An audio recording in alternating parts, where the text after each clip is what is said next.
বন্ধুরা আপনারা সকলে জানেন আইপিএল 2025-এ মেগা অকশন রয়েছে। তাই মেগা অকশনের জন্য কিন্তু প্রত্যেক টিমই তার নিজের প্রস্তুতি করে নিয়েছে।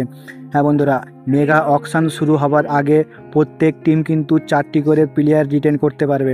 তাই প্রত্যেক টিমই কিন্তু এখন থাকতে প্রস্তুতি নিতে চলেছে যে কোন 4টে প্লেয়ারকে রিটেন করতে পারে। তো আজ এই ভিডিওর মাধ্যমে লখনৌ সুপার জায়ান্টসের কোন 4 প্লেয়ার রিটেন করবে তা নিয়ে কথা বলবো। তো ভিডিওটি ইন্টারেস্টিং হতে চলেছে। যারা আমার চ্যানেলে প্রথমবার এসেছেন চ্যানেলটিকে সাবস্ক্রাইব করে রাখবেন। আর আপনারা যদি কেএল রাহুলকে একজন ভালো ভারতীয় ব্যাটসম্যান ভাবেন তাহলে ভিডিওটিকে একটি লাইক করবেন। তো চলুন ভিডিওটি শুরু করা যাক। বন্ধুরা আপনারা সকলে জানেন লখনৌ সুপার জায়ান্টসের ক্যাপ্টেন কেএল রাহুল সে কিন্তু একজন ভারতীয় ব্যাটসম্যান, তার সাথে উইকেট কিপার। তাই এই ভারতীয় এক্সপিরিয়েন্স প্লেয়ারকে লখনৌ সুপার জায়ান্টস অবশ্যই রিটেন করতে চাইবে। তাই 1 নম্বরে রিটেন হতে পারে কেএল রাহুল, কারণ কেএল রাহুল ক্যাপ্টেনের সাথে সাথে সে কিন্তু একজন ভারতীয় উইকেট কিপার ব্যাটসম্যান। তাই কেএল রাহুলকে 1 নম্বরে রিটেন করবে। এবারে কেএল রাহুল ও সঞ্জীব গোয়েঙ্কার মধ্যে যেই ঝামেলা শুরু হয়েছিল তার কারণে হয়তো কেএল রাহুল লখনৌ ছেড়ে যেতেও পারে। আর যদি কেএল রাহুল লখনৌ না ছাড়ে তাহলে কিন্তু তাকে 1 নম্বরে রিটেন করবে।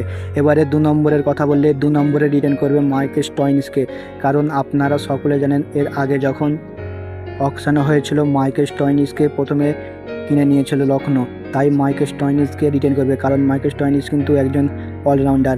সে আগের থেকেও কিন্তু এখন আরও বিধ্বংসী পারফরমেন্স করছে। তাই মাইকেল স্টয়নিসকে অবশ্যই রিটেন করবে।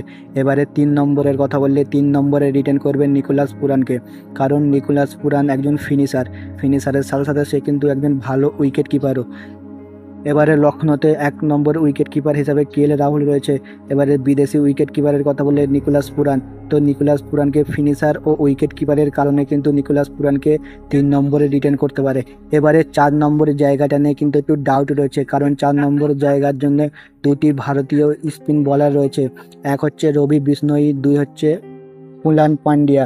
তো এই 2 প্লেয়ারের মধ্যে যে কোনো একটি প্লেয়ারকে রিটেন করবে লখনৌ সুপার জায়ান্টস।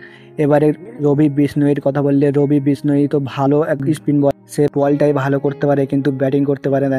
এবারে কুনাল পান্ডিয়ার কথা বললে কুনাল পান্ডিয়া কিন্তু একজন অলরাউন্ডার, সে ব্যাটিংয়ের সাথে সাথে বলটাও করবে।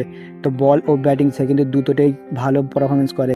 রবি বিষ্ণোইয়ের জায়গায় কুনাল পান্ডিয়াকে 4 নম্বরে রিটেন করতে পারে। হ্যাঁ বন্ধুরা, এবারে আরটিএম কার্ড রয়েছে। তো রবি বিষ্ণোইকে না যদি রিটেন করে তাহলে তাকে আরটিএম কার্ডে কিনে নিতে পারে।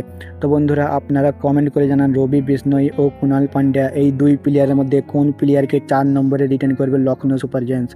তো এরকমই ক্রিকেট নিউজ আপডেট পাওয়ার জন্য চ্যানেলটিকে সাবস্ক্রাইব করে রাখবেন। আপনারা যদি কেএল রাহুলকে একজন ভালো ব্যাটসম্যান ভাবেন তাহলে ভিডিওটিকে একটি লাইক করবেন। আবারও অন্য কোনো ভিডিওতে দেখা হবে। ধন্যবাদ।